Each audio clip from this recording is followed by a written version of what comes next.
where it belongs. Okay, we are live with another Scratchcast, and it's been quite a while, but we're back, and most of that is because I didn't have a video planned out for this week. You're too busy cashing your white privilege card. Am I really getting ads on my pulling up my own stream? Okay, well, it's working, so that's what's important. And you know what's funny? We might have some visitors, considering this should be posting automatically to Twitter. Yes, and I think it'll be fun because I have a secret weapon against them. They're really taking the time to study me, even though I don't take it nearly as seriously as they seem to. Well, you know, fictional characters and whatnot it's very important to the development of society as we know it. But for people who don't know, I have apparently angered a group of writers by saying that basically they were being stupid for calling a book about fictional races racist. The book's called The Continent. I don't know if it's any good, but I kind of want people to check it out just for spite. And we don't know if they're talking about the continent of Hawaii either. Yeah, that's a really important clarification. It could be, and maybe the book just stars a bunch of bobbleheads in hula skirts, making a mockery out of Polynesian culture, or a subset of Polynesian culture. I mean, I would be surprised if they even really knew what they were talking about, and just considering the particular woman in question believed that Hawaii was a continent, I'm inclined to agree with you.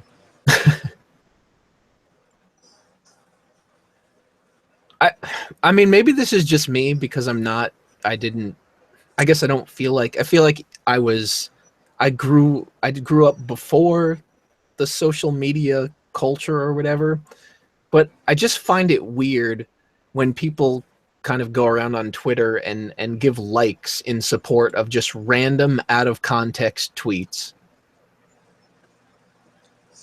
Well, you know, I was one of the first early adopters of a lot of different social media, but I'm not that far apart from you in age, so I didn't really grow up with that kind of mindset. I mean, when I was using the internet, we had forums, IRC, and other forms of chat. So yeah, I mean, I got into it in I want to say I got really into it in 1999, 2000, because that's when I had a computer at home, and I had a good friend that I would go over to his house and use his better internet connection a lot. So I mostly had experience with forums first, and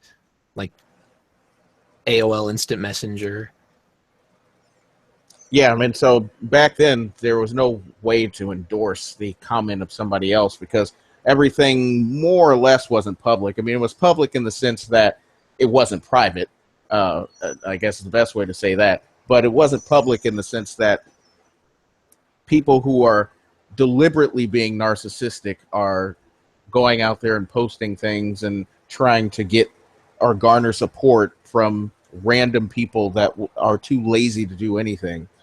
Yeah, I mean, forums were really more, as much as I'm not even that much into forums anymore, just because I feel like mods a lot of the time take on this really smug superiority.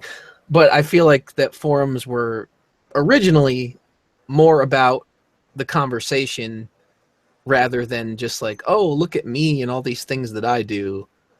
Well, as you know, everything in today's society is all about having a conversation, because having a conversation inherently means that that's going to enact results or encourage people to take action.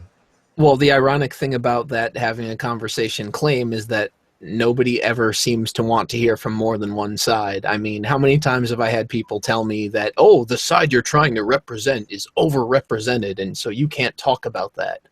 It's what are you talking about? How do you have a conversation without multiple sides to it? do we all just sit around and agree with each other? How does that really change anything? Then it's so disingenuous because I'm just agreeing with you because for some reason I'm not allowed to say what I really think.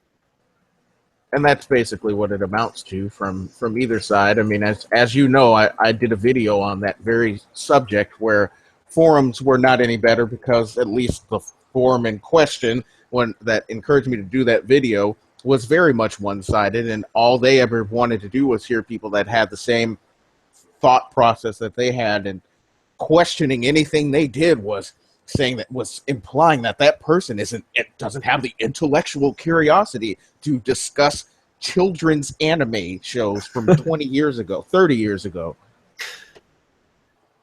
Well, that bothers me just because then they sit back and they get up on their soapbox and they start to judge it like, oh, this would never fly in 2016. It's like, well, no shit, it wasn't made in 2016. What a radical concept that something that was made prior to the current era wouldn't be applicable or wouldn't even be socially acceptable in today's era or society. And that's kind of another thing that I'm getting tired of, where it's just like somebody will say something and then instead of really addressing what they said, people will just be like, oh, that's so antiquated. We've progressed past that. It's like, okay, but have you considered that not all progress is inherently good? In the same way that not everything antiquated or traditional is automatically good. Right. Like the common thing that I would hear, or the common lazy argument I would hear in reference to certain other topics would be, oh, well, you know, we're trying to, we want to stop suffering, or people are suffering, and that's a horrible thing, and we need to end that. Well, what is there to suggest that all suffering is bad? If you learn from the suffering, then why is it inherently bad for people to suffer? People willingly suffer all the time. There are things that they don't consider suffering that they do. As one example, think that if I have a job and I'm not enjoying what I'm doing, then I'm suffering because I'm not enjoying what I'm doing. But when factoring in the consequences of not working, the idea of suffering through 8 or 9 hours or more of a job that I don't necessarily like seems to be at least a little bit better than comparatively. Even though I may never actually suffer doing the other thing. Sure, I may not have money for something, but when I have to be responsible for more than just myself, maybe it's better that I not worry so much about short-term satisfaction and consider the long-term implications of my actions. Well, I think that kind of goes into the whole thing where people are just entirely self-indulgent and think that everything is about them and their personal happiness, and then expect that personal happiness to be there 100% of the time. And if it's not, then for some reason, the entirety of society has to bow down and accommodate to that. When you just said yourself, you know, there's various ways in which you can suffer, so why is it that only specific ways are more important than others? And I get that if we're going to extremes, like somebody's committing a crime and that causes somebody to suffer, all right, that's something that needs to be addressed. But if we're just talking from like a societal perspective, I feel like comparing suffering just kind of gets into this big game where people try to come up with different ways that their victimhood is worse than somebody else's so that they have somebody to point at and be like, oh, this is their fault. Which is exactly how you end up in the situation where everybody's trying to out-victim each other. Oh, well, no, I'm more of the victim because I'm being oppressed when I don't even know I'm being oppressed. My microaggressions. The worst part about that is that even... Oh, okay, so here's an example. Earlier, there was that girl that was saying women are oppressed, but then in the same breath, she says, being a female is promoted as glamorous. Okay, so if being a female is promoted, how are you being oppressed exactly? I'm sure the lazy argument is, well, because it implies that we're glamorous at the expense of anything else. We're not permitted to be engineers, or we're not permitted to be in STEM fields of any kind, or we can't be marketers or executives or presidents or I mean, I'm not one anything. to deny that society has an influence, but at the end of the day, you kind of have to see through all that crap for yourself because, well, I mean, society's not going to change overnight, and you can't force an ideal that's not popular. And again, so I should clarify that I don't think popularity is a good thing, but I'm realistic enough to know that unless a lot of people share a similar idea, it's not going to be pushed to the mainstream of society. Right. I mean, we can beat our chests and huff and puff about how unfair it is, but the fact of the matter that it is what it is, and we can do our best to change it, or we can do our best to draw the criticism to it that it deserves. But whenever I put head to pillow at night, I can assure you that the activities that occur online, especially in social media, are not even on the list of things that I'm worried about as I go to sleep. No, I mean, I can't say that I think about any of that stuff either. And I know people are probably like, well, you're a hypocrite because you talk about that stuff online all the time. But again, that's a thing where I kind of feel like my actual life and my internet life, so to speak, are not even remotely the same thing. Because if I'm away for, say I'm away from the internet for a day, I can go that entire time without talking about a single thing that I talk about online. It's just like a different world to me. But that's, maybe that's the way that I grew up. But now it's like people, because social media has become such a big part of our lives, it's like they can't separate themselves from the platform. But the question becomes more who is to blame for that?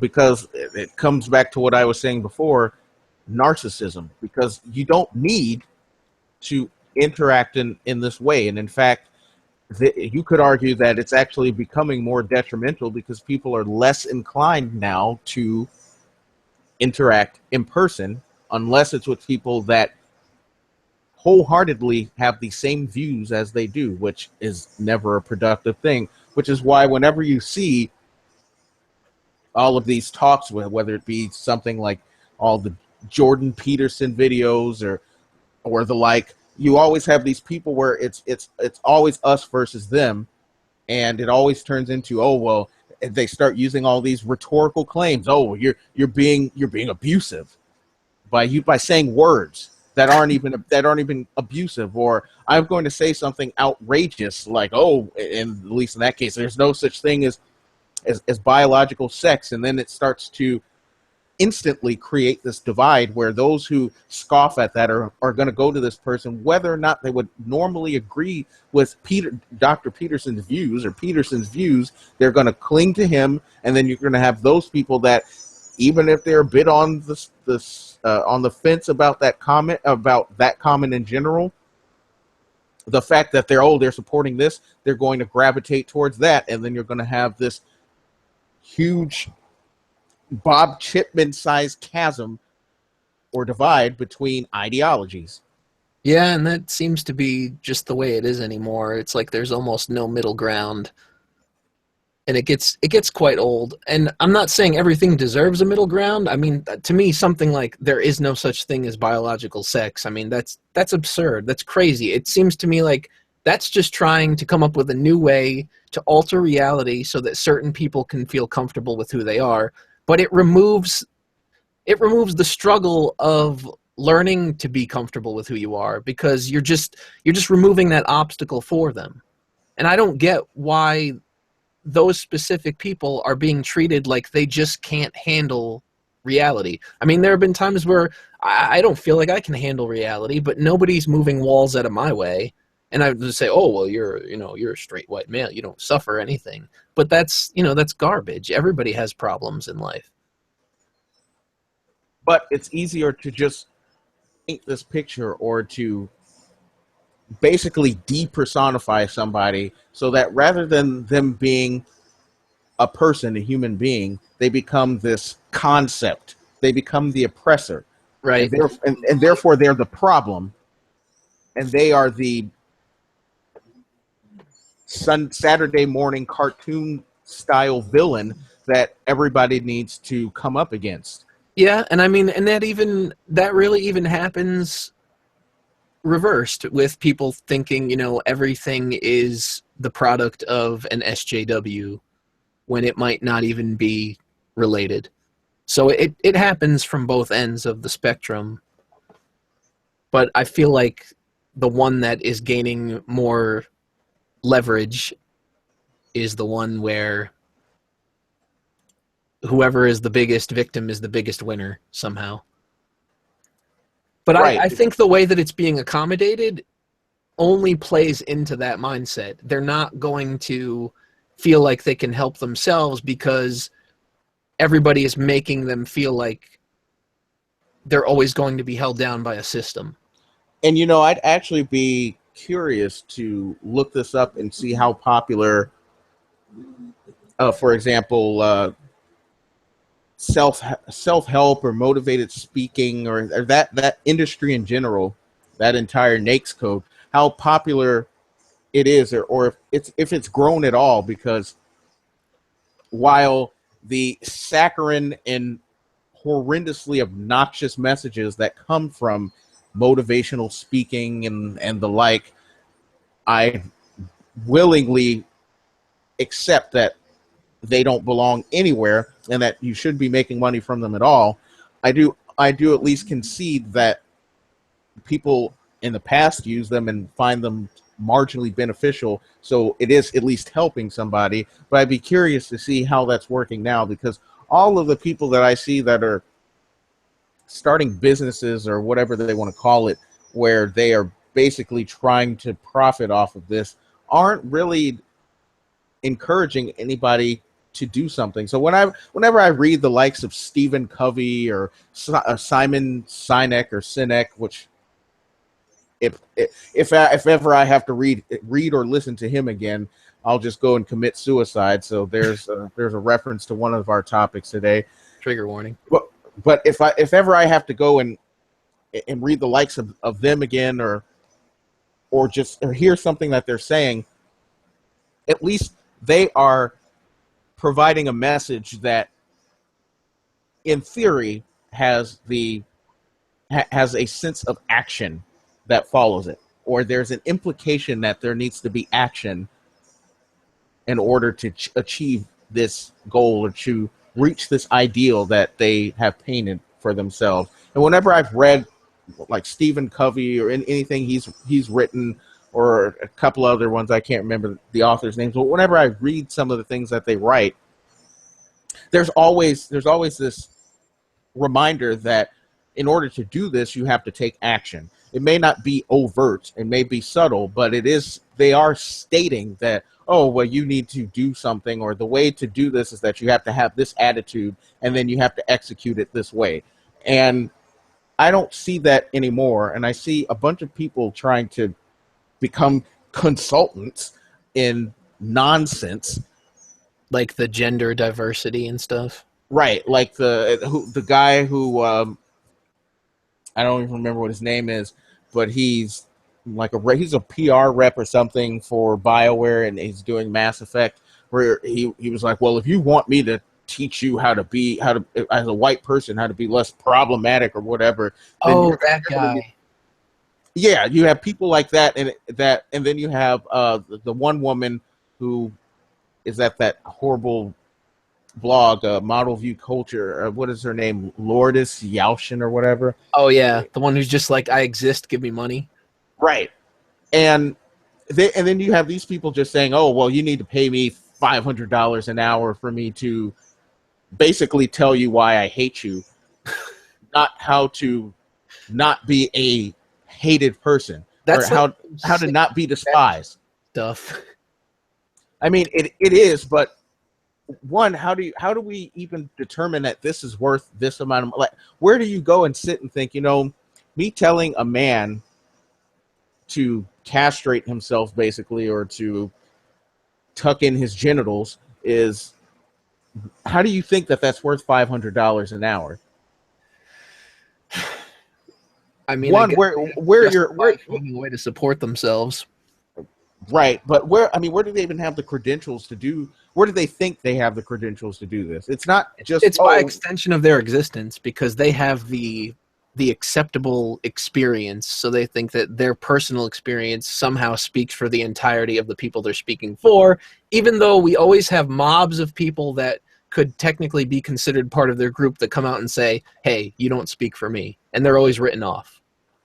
exactly. They're immediately discarded the minute that they say no, you don't speak for me. So I mean, it happens to me all the time. Oh well, you're not woke, or you are what are the terms they want to use? Whitewashed, or some other such nonsense The about white people of black people. right, because you don't understand the struggle. Like, what struggles have you gone through? Tell me your upbringing, and then let me tell you mine. Then let me tell you what I had to deal with in adulthood, and then let's compare and see relative to that who's suffering. But even then, there's always somebody that's doing much worse. And guess what? That person may be white, may be a white male, that thing that you hate so much. They may be struggling to get through life and have always had to struggle to get through life. But they're not people anymore. It's just the terminology to throw out as the person who is keeping you down. Right.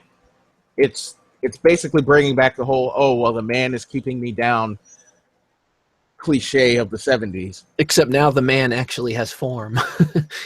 He's not just some vague concept that usually represented corporations. And unfortunately, the man is not a motorbike or robotic motorbike or the like that. I was going to say at this point, a man that might not even be a man anymore. Right. We can't call them men anymore. We have to call them individuals with penises or whatever they want to say. I guess this is, I mean, it got a little bit off the rails, but it sort of segues into, with social media being the discussion I ran into earlier, if you can even call it that, because I feel like it was just somebody talking past me, about this whole people telling other people to kill themselves online, which I feel like there's two different types of that they're speaking about. I mean, there's the one situation that you could say is the extreme of the extreme, where there was that situation where the girlfriend was like texting her boyfriend, you know, knowing he was already depressed and stuff. You should do this. You should just stop saying you're going to do it, and you should just do it, blah, blah, blah. I mean, I guess you could say, you know, there's obviously some coercion involved there, but just like in passing to a random stranger, and I'm not even saying this is the highest level of wit, but just saying, oh, you need to kill yourself as an extreme reaction to something dumb that they've said. I don't know if I would consider that you're actually, you mean kill yourself in the literal sense. I mean, the way that I look at it is it's hyperbolic, and this has been an issue since as long as I've used the internet. I can remember, as hard as it is for people to discuss these days, but I can remember going to like a Maddox page from the 90s and somebody writing hate mail about, oh, you shouldn't tell people to kill themselves because somebody might actually believe or might actually do what you're telling them to do, and they might actually believe this crap. And so, I mean, couldn't you place that argument on anything, or couldn't you apply that to any insult at all? Well, that's the problem, is that yes, if somebody would kill themselves over a page that they read on somebody's website, what couldn't kill them, or yeah, how much longer would they've had to live? That's a person that's already in a state that is mentally unstable. And that's not to say that I think people, just because somebody is mentally unstable, somebody should come out and be like, kill yourself, and try to get them to do it. It's just that you're online with billions of people, and not everybody is going to sit there and assume that the person that they're talking to is some depressed, on the edge individual, especially when the most of the times that I see comments like this, it's people who are very, very vocal about their opinions, and yet when somebody calls them out or says something mean to them, their first thing to play is, I'm not ready to handle this emotionally. Well, if you weren't ready to do that, you need to think about the consequences of your actions. Do Right. you deserve it? No, you don't deserve it, but it's just a consequence of what you're doing, and there's not really any way to prevent it 100%. Right. And the issue is that, at least for the majority of us, the internet is highly unregulated. So that means if you're using it, there's an implicit contract, whether you wish to accept that or not. But there's an implicit contract that you're agreeing to that says you're going to have to deal with the fact that people are going to be douches. I had to deal with, I mean, I was, 10 years old when I started using the internet, and I had to deal with that almost immediately. I had to deal with the fact that people weren't going to be mean, or they were going to be mean to me, or they were going to be mean for no reason. They were going to totally, without provocation, say something unnecessary, and they were just going to keep on doing it. I mean, a lot of people do it to, well, I mean, there's all types of reasons. Some people just think it's funny. Other people vent the frustrations that they can't vent in real life and take it out on other people. There's just no telling what the motivation is. But I don't think that we should suddenly start regulating the internet the way these people seem to want to, just because somebody might do something. Right. I mean, if we can say nothing else, I can at least say that if you wish to say that cyberbullying is a thing, it makes it so that all of these things that people say can just roll off my shoulder. I don't care what these people say. I don't know who they are, and most of the time when they say something, they're useless or they're worthless anyway, because they can't demonstrate a level of understanding despite the fact that they proclaim that they do. And in this case, I am thinking specifically of the people that love to just throw fallacies all over the place.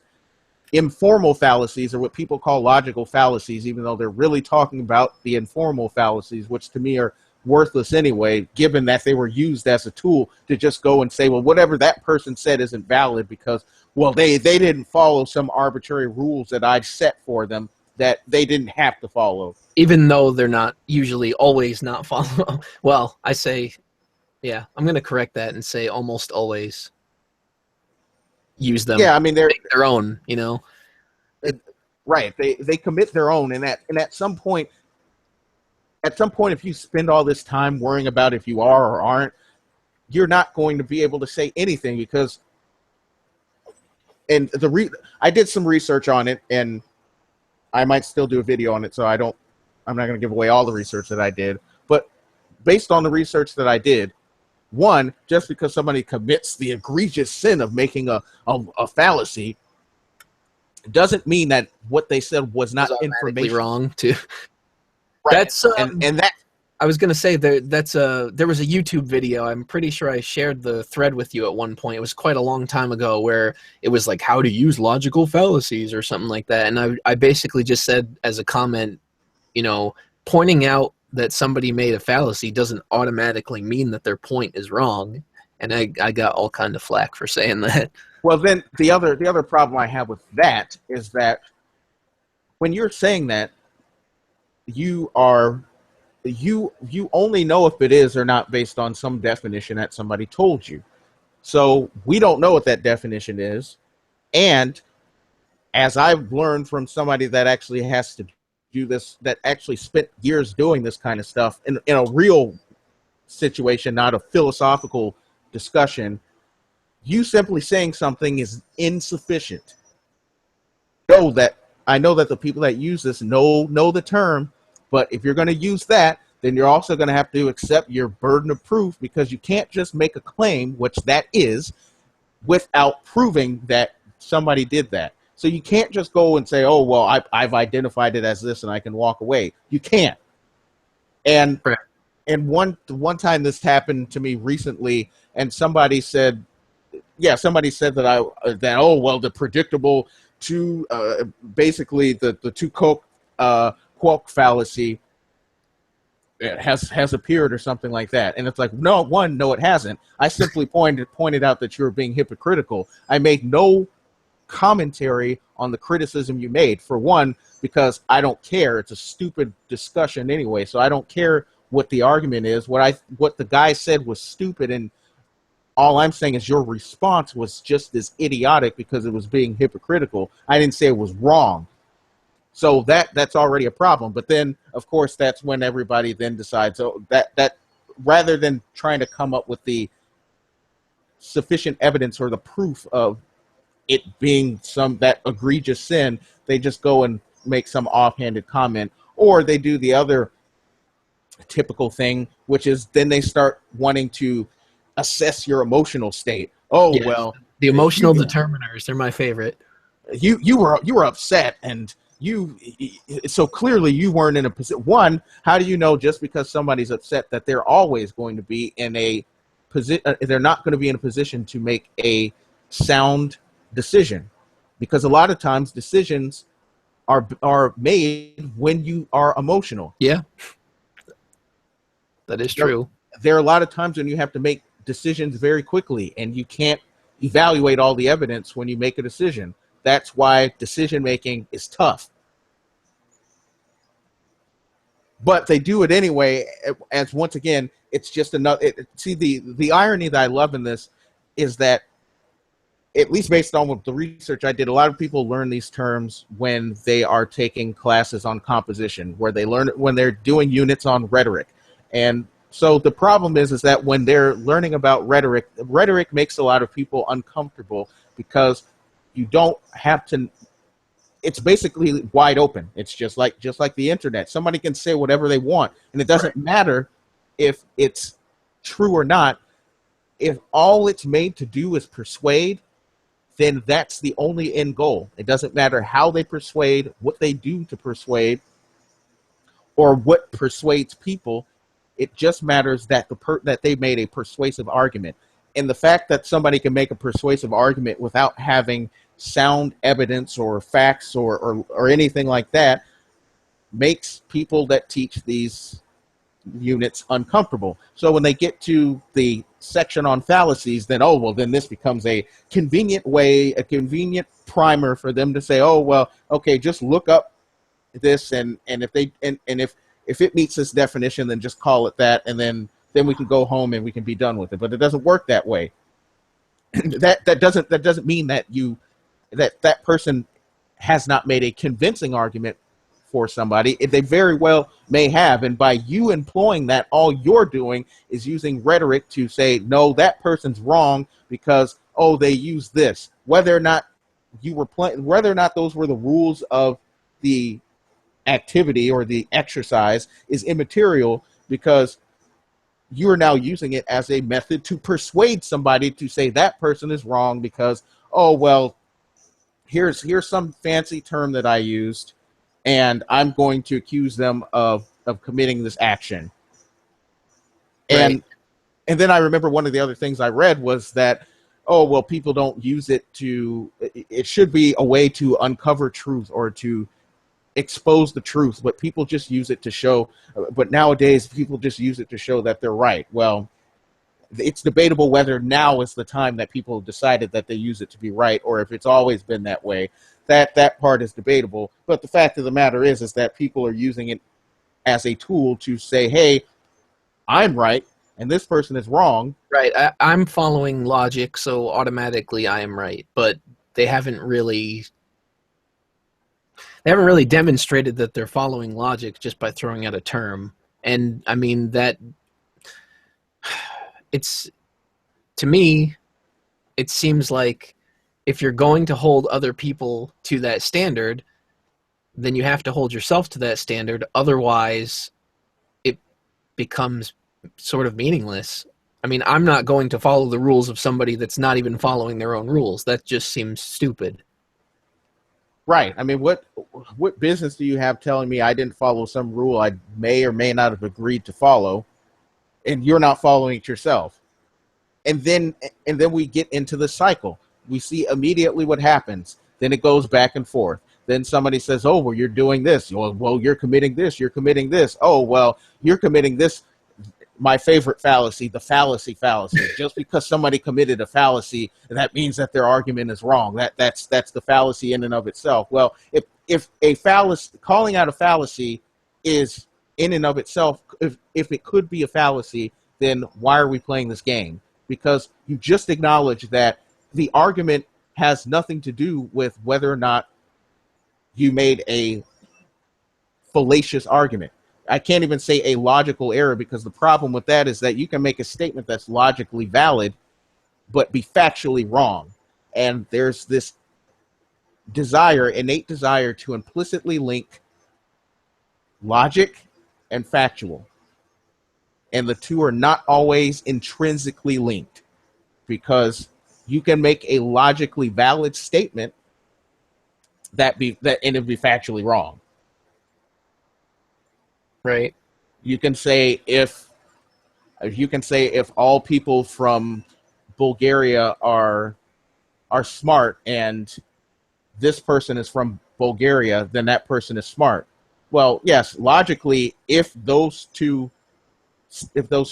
preceding statements are true, then yes, the conclusion is correct. But that doesn't mean that all people from Bulgaria are smart. Yeah. I mean, I find it mostly to be a waste of time, because it always seems like it turns into a game of who's doing what rather than addressing the points at hand. And I feel like if the points at hand were so easy to be debunked, then you would just do that rather than throwing out terminology and acting right. as though that's the only way to deflect it. Right. And one thing I do remember from the old composition days, and this was even in high school, is whenever you were doing a criticism of something, you would look for ways to discredit the person's argument. Therefore, the often favorite ad hominem fallacy could very well be a way to discredit somebody's argument. And if you're in a rhetorical debate where the goal is merely to persuade, then it doesn't matter if you say, well, it doesn't matter if the person that you are criticizing, if their argument is incorrect or misguided or not. If your goal is to simply persuade, you saying that this person lacks credibility, which, by the way, everybody does that. They do that alone in the sense that you get told, oh, if you don't follow these rules of logic, then therefore you are not a logical person, and it's a waste of time talking to you. Right, which in and of itself is very difficult to prove or to demonstrate. But even then,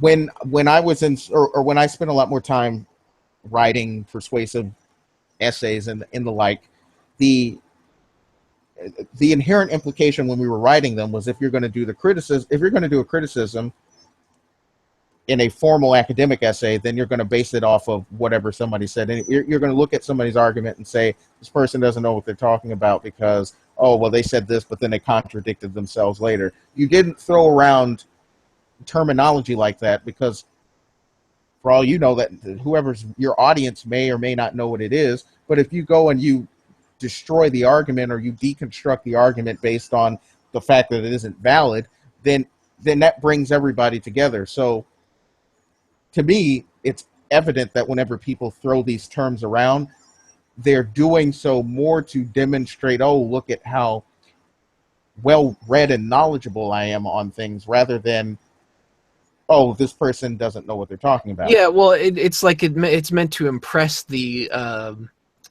potential audience, because, I mean, how many times have I had people say, oh, I commented just to show how stupid you are?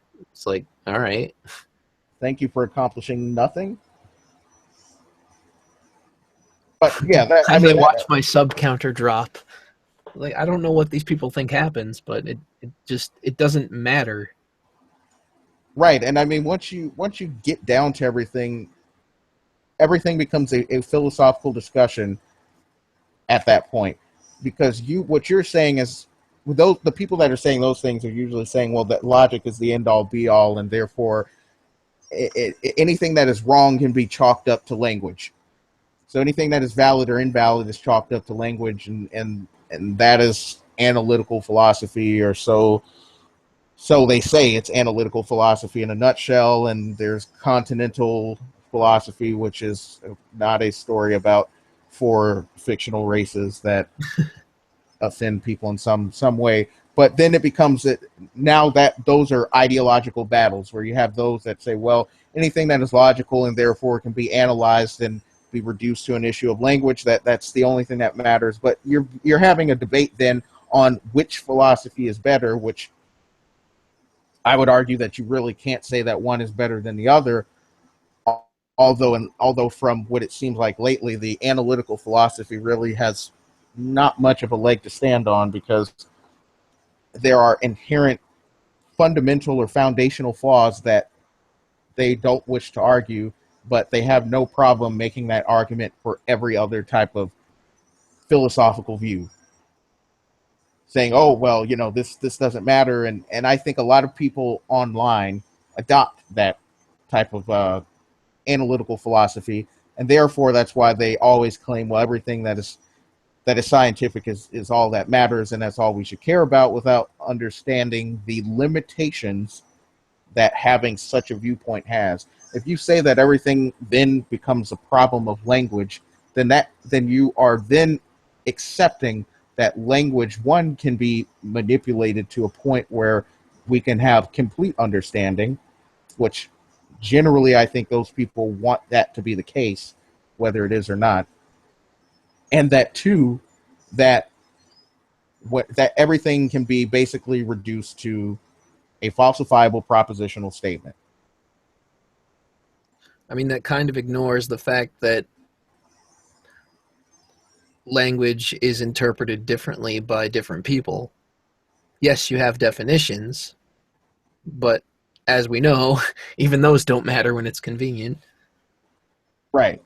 And so, and then of course definitions change as they go, and so all the people saying that, oh, well, right, depending on what the societal consensus is, basically. Right, and that's how dictionaries now determine definitions of terms based on how people are using it today.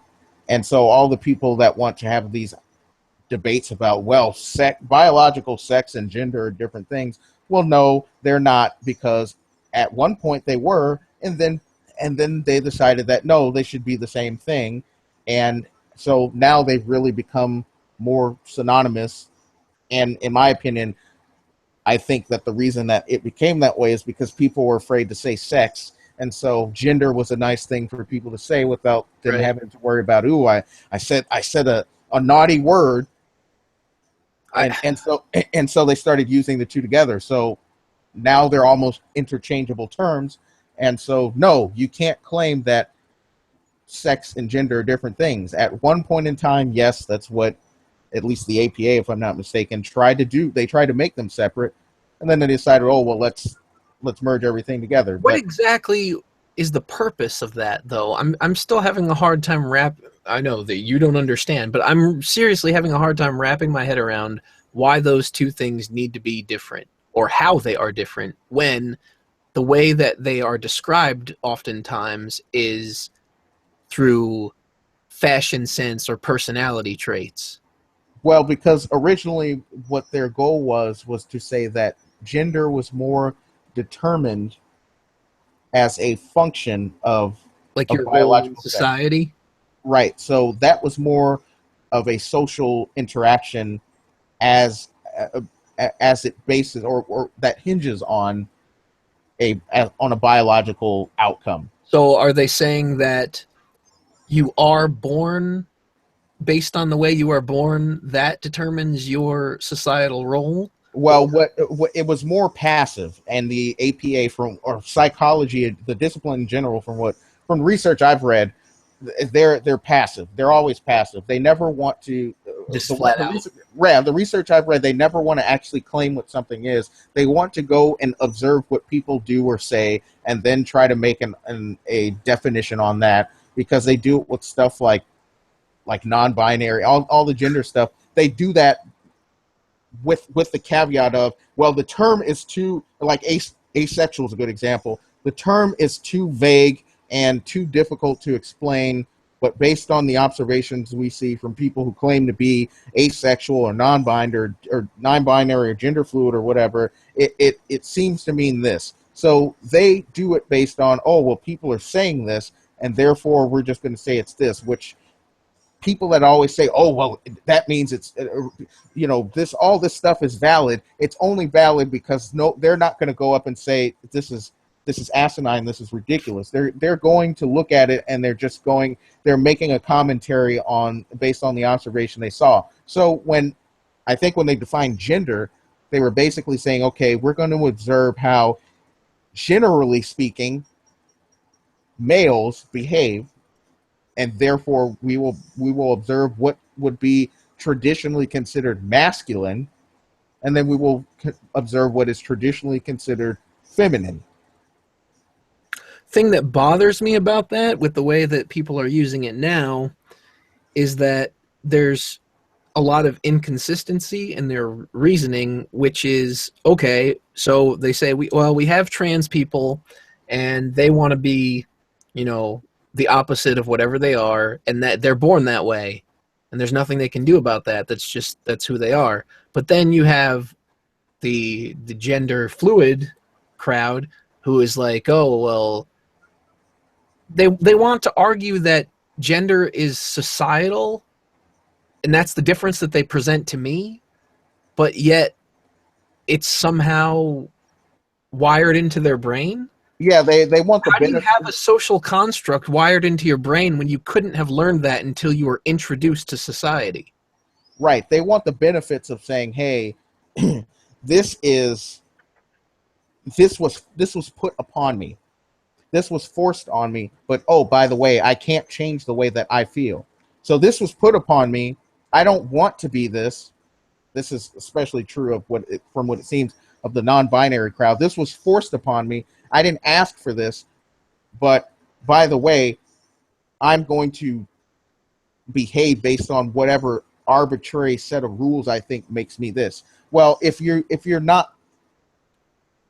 neither, or you're one and you're the other, you're basing it off of something, and you can't say it's social and then try to say, oh, but I'm wired to think this way. For one, the evidence that at least people have sent me, quote unquote evidence, they're using things that don't, or they're showing me neurological observations that show how people determine gender identity, and apparently those things don't kick in until adulthood.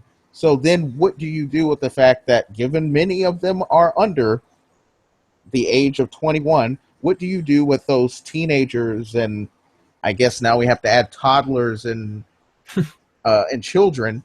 What do you do with those that say, oh, well, I'm really this, and I know I'm this, and this is how I feel in my head? Well, based on the evidence that they have provided me, they can't know what they are because they're not an adult. That doesn't form until they're an adult. So is it that is there some other social issue or some psychological issue that is making you think that this is okay, which for the record is what I think is typically the case?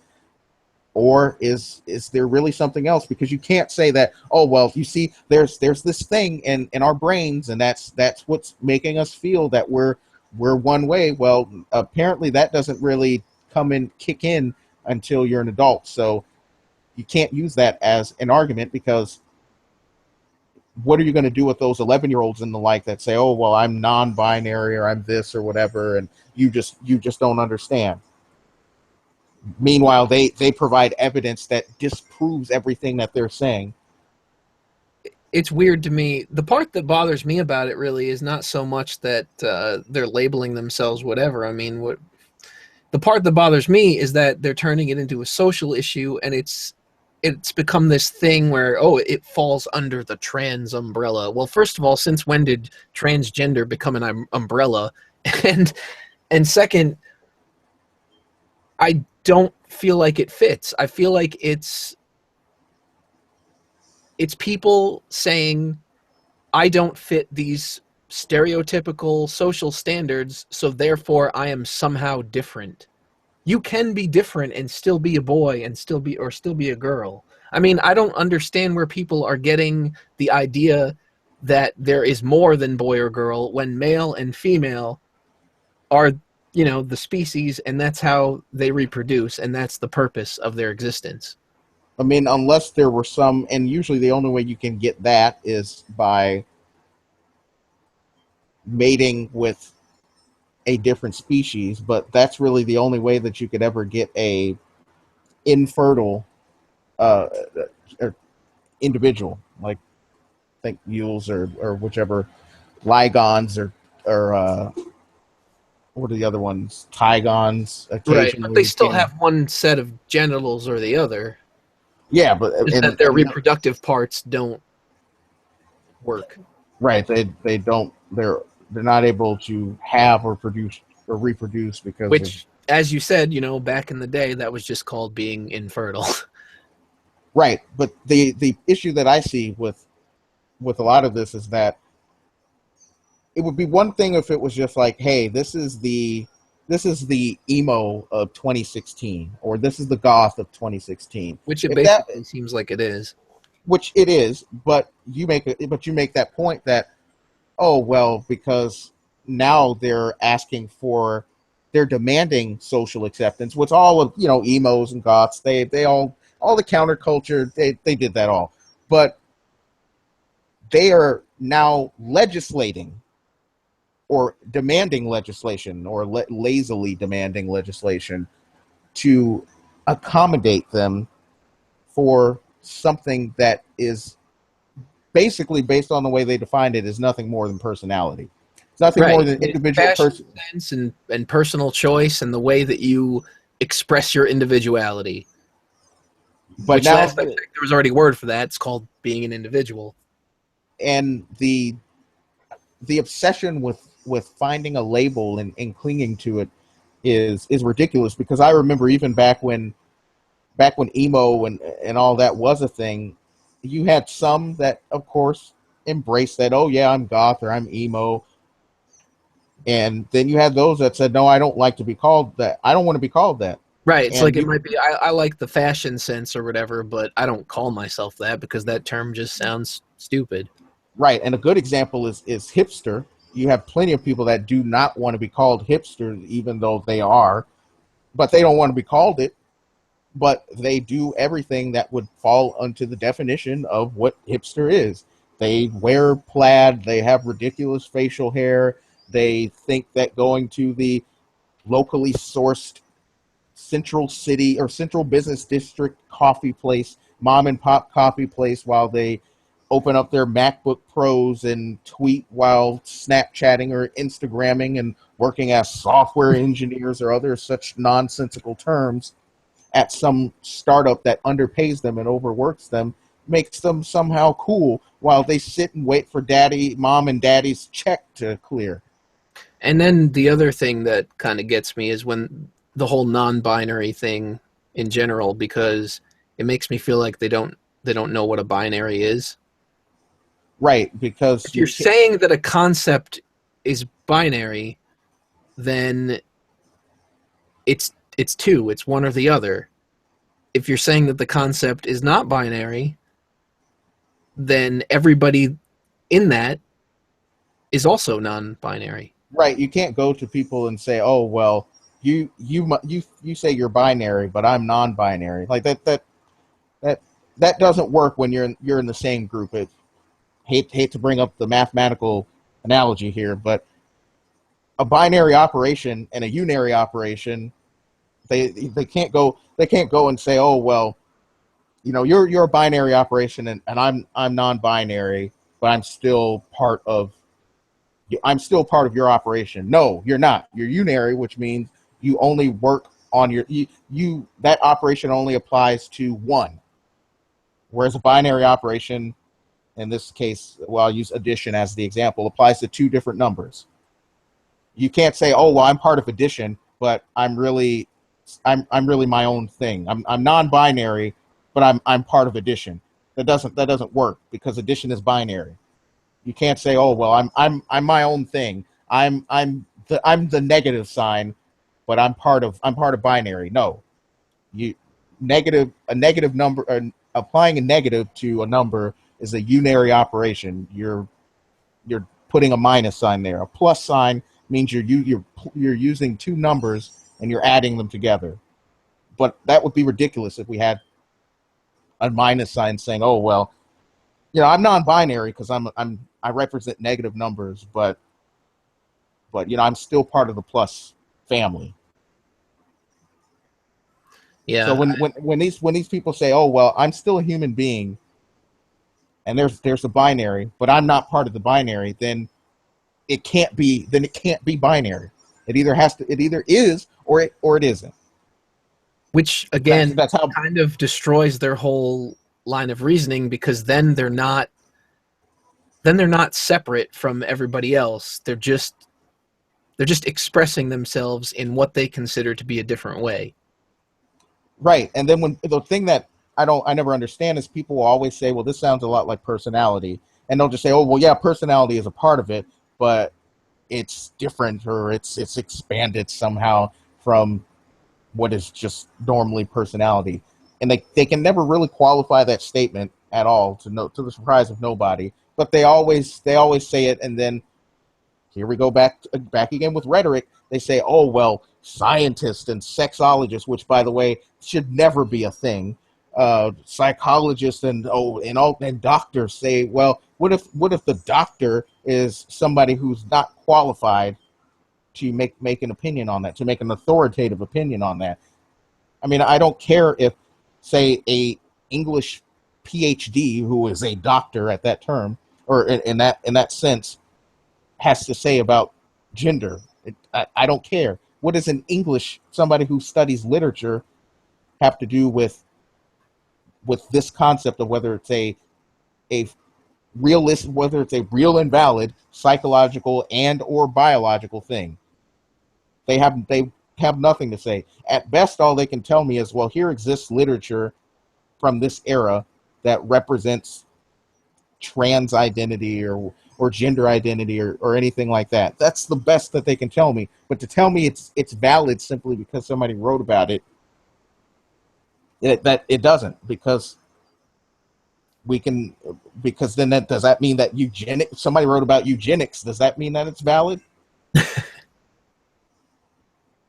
And then there's the whole, oh, there are as many genders as people identify as. Well, then how is anybody supposed to define what those actually are, and then learn about them, and then incorporate them into the world? Well, the funny thing that I was going to do uh, to lead people on with that is that if there are as many genders as people define, then what I was going to do was turn this into, bring some real logic into the discussion and find a way to, a theorem basically, and then prove that, well, then gender must be at that point either isomorphic to the human population, or it must be it's either countable or it's either countable and finite or countably infinite, and then go from there and basically lead them on to say, okay, well, now that we've done this, well, okay, it has these kind of characteristics, okay, and basically lead to the definition of personality. And then I say, okay, well, what you just defined to me is personality. Therefore, what you're really telling me is that this is a personality, and based on the definition of gender, that can't be a personality because Oh, and that then definition. a problem that I've run into multiple times with people is that they will say, well, it's not really about my fashion or whatever. It's more, some days I feel more masculine and then other days I feel more feminine. And I'm like, okay, well, what does that mean? And they can never explain it. They're like, well, it's hard to describe, but I assure you it's true. Right, but you're the one that needs to be educated on it, even though they can't articulate it. But we're supposed to take it seriously, which is the problem, is that you have a lot of people, especially older generations, that inherently want to be accepting of anything. they'll just go by and accept whatever these people say, which then that goes back to my whole issue with the psychology discipline, is which that also that's what they do. which also goes against their whole those older generations, they just don't understand what it's like. Right, and you may be right, they don't, and so they may be right that they don't, and they try to go and find understanding, but usually if they're just going off of what you say, and then they say, okay, well that's what you say, I see, to them, because to them that makes sense, because to them gender means something different. So even though you're telling them that, oh well, I have some kind of made up gender that you don't understand, and I feel this way, and one day I feel this way, to them, gender is still a male and female thing for the most part. So they can understand it as, oh, some days you feel very feminine, and some days you feel very masculine. So to them, that's why it makes sense, because they have two things to compare to, whereas you're saying neither of those can be applicable at sometimes, in some cases. And if they really try to wrap their head around that, then you may have some issues. But they'll never accept that. And really, it wouldn't matter if it weren't for the fact that people basically are bending over backwards to accommodate people that I don't think we should be accommodating in that way. I mean, I don't see the value in it, but that, of course, just comes down to you're being privileged because you are accommodated in society, even though they have no idea how. Right. How If I were accommodated in society, the conversations where people, quote unquote, are going out of their lane wouldn't happen, because I would be accepted. But trust me, there are all kinds of issues as a male that I constantly have to deal with, and they're not positive. So, and some of them are because they're both tied to sex and gender, masculine in this case, and racial. They're tied together. And so when you combine those two, even though I'm supposed to be the white people and black people, but if somebody who has real issues to worry about understands perfectly that to be a black man does not mean that you get away problem free. In fact, there are many assumptions people have made about me without knowing who I am at all, simply based on that fact. Right. And I mean, I guess what I'm trying to say is that no matter who you are, somebody out there has those assumptions about you based on what you are. Right. And you can be a white male and step into certain places, and people are automatically going to judge and assume, especially if they know a little bit of details, maybe where you're from or something like that. Then even amongst other white males, they will have a negative assumption about you, because they'll think, if you're from a rural area and you're in an urban area, then they're going to think that you're some backwoods redneck. And if it's the other way around, then they're going to think you're some fast talking city slicker or something like that, who is always trying to pull one over on somebody. So they're and then, of course, given just how this current era is, you being a white male, people are automatically deducing that you are an oppressor. And I'm privileged.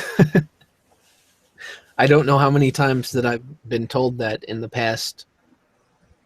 Well, I want to say, I was going to say 2 years, but then even thinking back to when I was doing a lot of writing on Tumblr, how many times, that was like 2011, 2010, people would say things like that.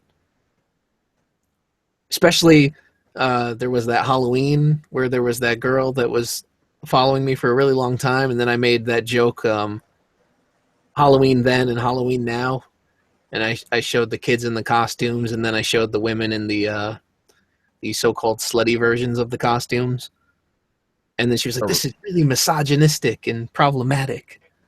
I'm like, you realize that so many of the posts that you've seen have like actually been in defense of people that happen to be female. But all it takes is one. It just takes one thing, and you slip off, and then you're the enemy. Yeah, I mean, even throwing around the term misogyny. I mean, I've discussed that before, where I've been called misogynist for something that had nothing, that wasn't misogynistic. And That reminds me. and this wasn't just from some random person on, because Twitter wasn't around at that point. This wasn't just from some random person. These one was from an actual medical professional, and then the other was from an extremely close relative, and they're going around saying, "Oh, well, you're a misogynist," based on the commentary I made, which was that within the context of my environment, the women I see being an 18 or 19-year-old teenager, the females that I see do not have interest in somebody like me. They have interest in somebody that has more, I guess you could say, has a more overt display of their features. Right. Whether that mean they dress a certain way, or whether that mean they, to borrow a D&D and Elder Scrolls term, they have a high speechcraft rating, but they are not attracted to that person based on anything substantive, in spite of the fact, at least at that time, they would always tell me, "Oh, well, based on your qualities, I think that those are great qualities for a man to have, and you should really make sure that you keep those qualities, because women are going to like that." And then, of course, it's like, "Well, what about you?" Well, we're not talking about me, of course. Having that whole conversation was apparently misogynistic, because, well, given I'm interested in women, the women that I see that I'm interested in only go for things, or they're only interested in very vapid characteristics of the Right. males that they went Somehow towards. pointing that out gets you a front seat on the nice guys forum on Reddit. Yeah, I'm right there on the. That's such a garbage argument where they're like, "Oh, that means you're just entitled." It's like, okay, if you are investing your time into somebody, and that person is also investing their time into you, and then out of the blue, when you try to move things to what seems like it's going to be the next level, that's not entitlement. That I thought that was that you developed a relationship with a person, and now you want to move it to a romantic level because there have been indications that both of you share feelings for each other. That's usually how relationships come about. right. And then the thing that always makes me laugh is that these people will say, "Oh, well, you need to man up and just go and stop being so afraid." What do you think I just did? And then in my particular situation, it was also, well, I'm not talking about what men are doing, because I'm not interested in men. But if you want me to make a criticism of men my age and their interest in, or how they find interest in women, I can absolutely do that. But that's not what this conversation is about, because I'm not interested in men. Do I think that they go for shallow things? Absolutely. I'm a freshman in college. You don't think I've heard the stupid things that they say that they're interested in, and then somehow later regret it later, after the fact that they decided either the person was too clingy, or they just wanted it for a little bit and then they went and moved on? Yeah, they go for shallow and stupid things, but we're not here to criticize their idiocy, because I'm not interested in them. I'm talking about people that I'm actually interested in, and they say, "Well, I like this guy because he had a car." Yeah, I mean, that's the thing. Just because you're talking about the sex of people that you're interested in doesn't mean that you're writing off the fact that men can do it too. I mean, that's not, if you're straight, obviously you're not having male problems when it comes to relationships. Maybe friendships, but not intimate relationships. Right. I mean, but they act like criticizing that is automatically blanketing women, and automatically you're entitled and you're privileged, and all these words that they never really quantify what it is.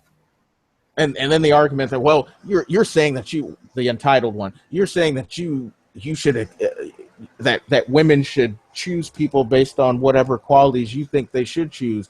No, what I'm saying is that if they're going to tell me that those are qualities that I have and that they're interested in those qualities, and then decide, oh well, yeah, in reality I don't really care about those. I care more about this. Then they don't have the right to say what they're saying because they're being hypocrites. Now, that's the extent of what I'm saying. The idiots that I hung around with at the time at least weren't complaining about, oh well, I chase after these shallow women, but I say I want somebody that's intelligent and I can have a conversation with. They're not saying that. They have an active goal to chase shallowness, and then they complain when that person wants it to be something substantive. But that's the extent of my complaint, is that if you're going to say something, then you should hold yourself up to that standard, and that's just the way that I've always felt about anything. How that makes somebody misogynistic, I don't understand. Yeah, but, that's how. But it's like when female relatives of mine say, "Oh well, I don't want any drama," and then they go and pursue the drama. Well, okay, if you say you don't want drama, then don't go after it. I have male friends that say, "Oh well, I don't want." Well, I don't know if I want to call them a friend, but there's somebody that I know, an acquaintance, that is always complaining about relationship problems, and yet he does things that enables the behavior that he doesn't like, but he's not willing to change it. Right. I mean, at some point, personal responsibility has to come into play here, but apparently as long as you have the right parts, then you're never responsible for anything you do. Or unless you want to have the right parts, apparently. That's amazing. Oh, I might do a separate commentary about this, but it's something that I ran into before we started the show and before all the authors on Twitter came babbling. It's apparently a thing on YouTube where there's videos and the title is "He Didn't Know I Was Trans," and it's not just one person, it's multiple transgender YouTube personalities, and they tell a story of when they almost got with a guy, but the guy didn't know that they were transgender. And it was kind of disturbing to listen to.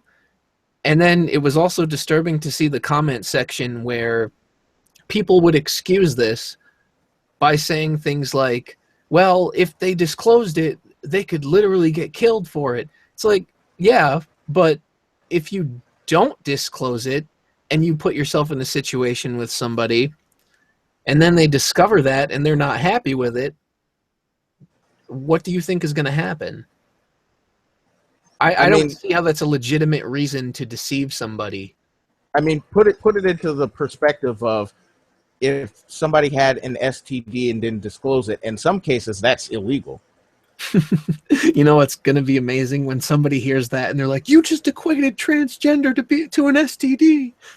Yeah. Well, I'm already willing to deal with that. And in terms of the comment, I have seen that there are certainly women and apparently men in some cases that they do want to just be taken care of, and that's really their thing.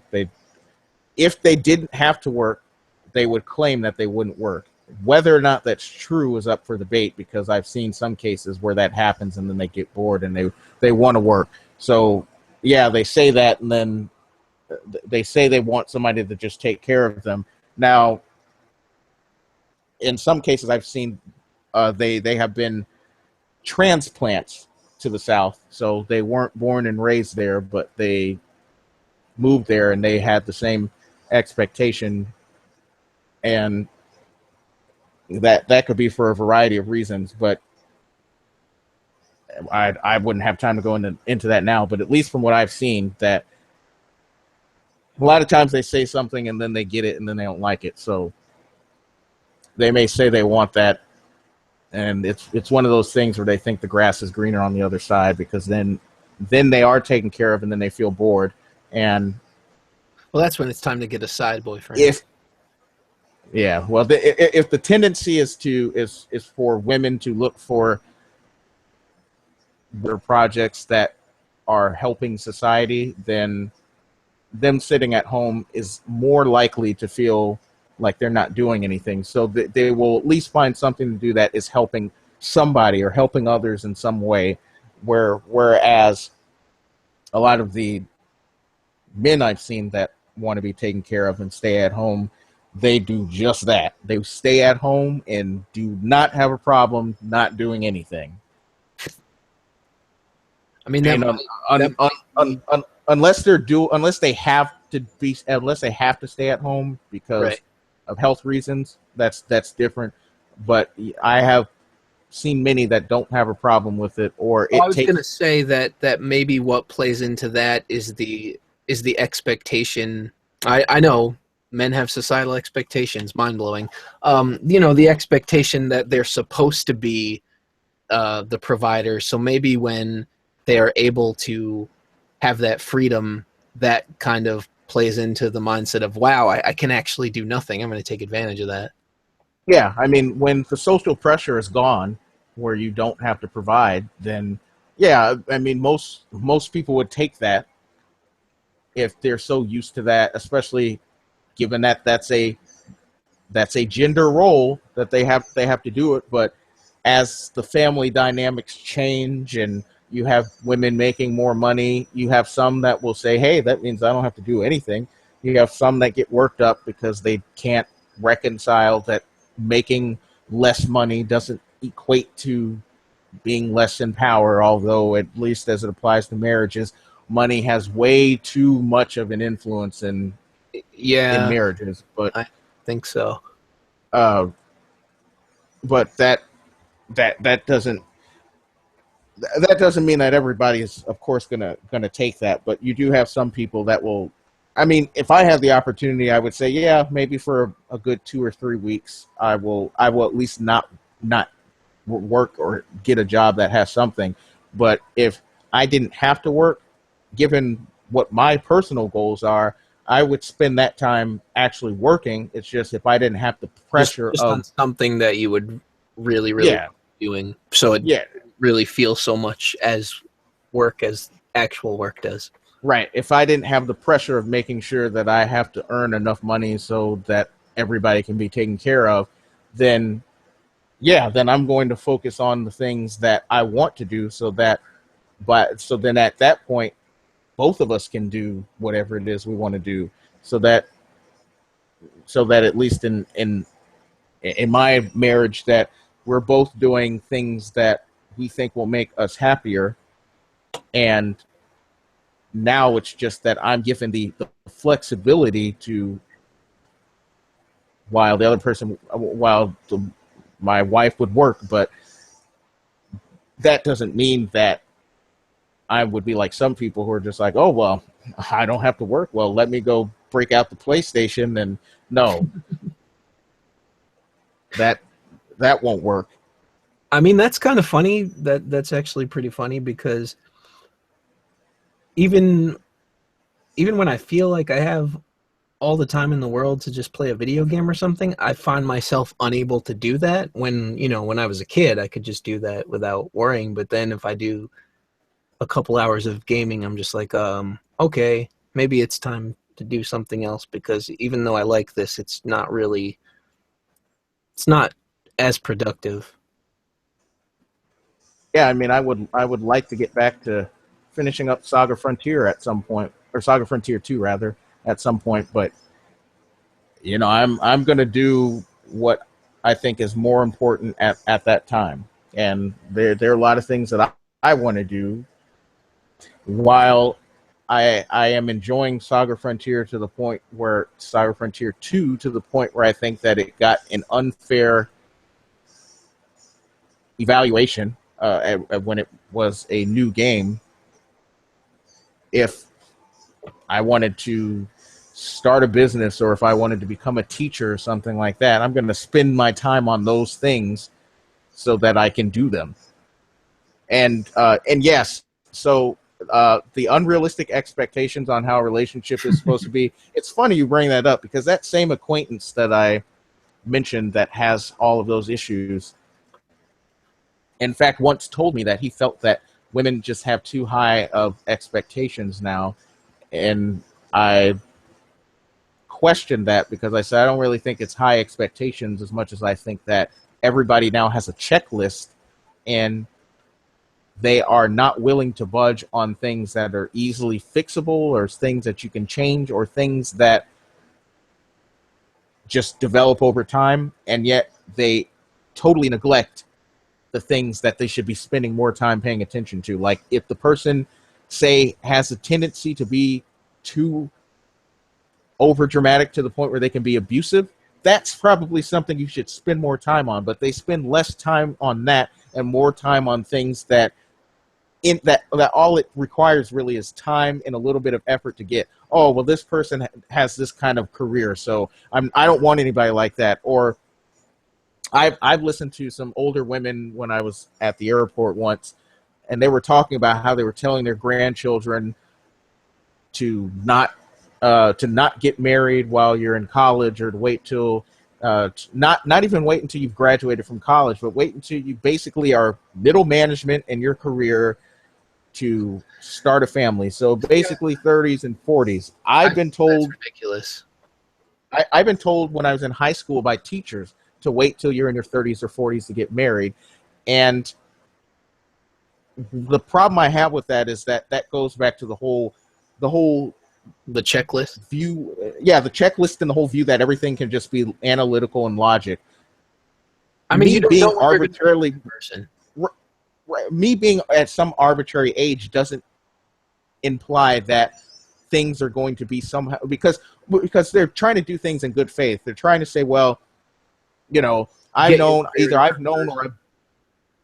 either known or been that person who got married straight out of college and I didn't have time for a career. Well, that's what they're also saying unwittingly, is that they're saying that you're too weak to handle this. So I hate giving these because then it sounds like I'm a motivational speaker, but I'll give this anecdote. So I, as of 2 months ago, have a graduate degree. I went back to school to get a bachelor's 6 years ago. And at that point, when I started, I had just gotten married. I was working full time, and by the time I graduated 3 years later, I had 2 kids, and I still had a full time job, and I was the only one of the 2 of us that had a full time job. And a year later, we ended up living in our own place, or we were renting and we bought a place a year later. So if I can spend 3 years and then an extra year for my master's. So if I can spend 4 years by myself, having young children, being married, and not studying something like gender studies, studying something that's requires a little bit more effort, in a STEM subject basically, and I can get a undergraduate and graduate degree. What makes them think that just because somebody may face hardship, that's a bad thing? That may make people a little bit stronger, and they may not be able. They may be a little less, or have a little less of a tendency to get offended over nonsense like being misgendered, if people actually suffered the same kind of hardship. Which is why I say once again that not all suffering was bad. Was that period of time? Oftentimes, yes, it was, but that didn't mean it didn't. Obviously, it didn't break the marriage up, and it didn't break the family dynamic up. So it must have meant that somewhere somebody decided to say, you know what, let's deal with these problems, or let's deal with this, because you want to go back to school and you want to get something, you are motivated to do something, I'm going to help you do that. I had to also say, you know what, as much as I do not like the way that this is, I have an end goal in mind and I need to achieve that goal. So why can't they do it? Why does it have to be, oh, you need to wait till you're in your 30s, which if you're a woman and you wait at a certain age, having children becomes a little bit more of a risk anyway. But oh, wait until this arbitrary age where you're this and you have this much money, and it's like kids don't. I mean, kids, spoiled kids will care about money, and they'll say they care about money, but I can assure you that I've known plenty of kids that, even though they say they want a toy or something, having very little, just having their family with them or being able to do something together or spending time with them is really something that they care more about that than, oh, well, you were able to buy them this thing. Because, well, hey, if you work your way up to middle management, do you somehow think that you're going to work less hours? Because now you have to manage people. And your salary almost every time. So you work a lot of overtime without getting paid for it. And at least at the jobs I've seen, people are on calls until 8 o'clock at night or even longer. And they do this for days at a time. And then there's that whole struggle of, do you miss your kids' rehearsal or soccer game or whatever, baseball, dance, whatever, or to get this job done, or do you not, or do you wait till tomorrow, or do it in the morning, or do that task in the morning? You're basically, by you saying, oh, well, I thought that this was difficult, therefore let me give you my recommendations, because then you will have money. So money will always be an issue, because just because somebody has that, yeah, it doesn't mean they're always going to have it. Right. I mean, people get laid off all the time. Industries go up and down, and people have to make sacrifices. But I was going to say that I feel like all of this nonsense kind of promotes and teaches weak relationships, because it's like, oh, well, you can't do all these things and maintain a relationship. Yes, you can if both people involved actually want to and actually care. Right, and they can say, oh, well, when I was younger, I had to go through divorces. But that once again, I think people need to spend more time thinking about why that's happening, or why that's a growing trend. And if the answer is that people are less inclined to struggle through different times anymore, because now we've started to think that, and it's well timed, but the research I did on the whole logic and analytical philosophy, basically they said that this movement grew in popularity when they started seeing that people were suffering more. If that now we think that suffering is a bad thing that everybody needs to shun and avoid at all costs. I mean, that's pretty much what's being taught, because now you have, it pretty much goes back into the original topic, that it's being promoted that words on social media are violence and weapons, and people Abuse. are going to die if they hear these words. And to me, that just validates having like institutions say this and media outlets say it. It kind of just validates the fear for those people that are so paranoid about it. And it teaches them that, oh my God, yes, if somebody says this to me, I'm going to be so damaged. I'm going to be so harmed by it. It's like, no, you're not. You need to learn that, unfortunately, the world doesn't accommodate to you. People don't accommodate to you. Most people don't care about you or give you a second thought. And random strangers are probably not going to do that, especially on the internet, where it's basically just a free-for-all of people beating each other over the heads with their opinions and whatever other stupid things they want to share. And that's not necessarily a bad thing, even though it gets stupid sometimes, because I think you learn how to defend yourself, how to articulate your own points better, And that way, when somebody does come along and tries to shatter your worldview, you can say, no, screw you. This, and this is the reason why I think the way I do. And then suddenly you're not so bothered by it because you know that you spent time, learning and building your worldview, and you have a good reason for it. So some random person that you don't even know and will most likely never ever interact with again can't just come along and just take that away from you with words. Right. I would say my most formative experiences came from that.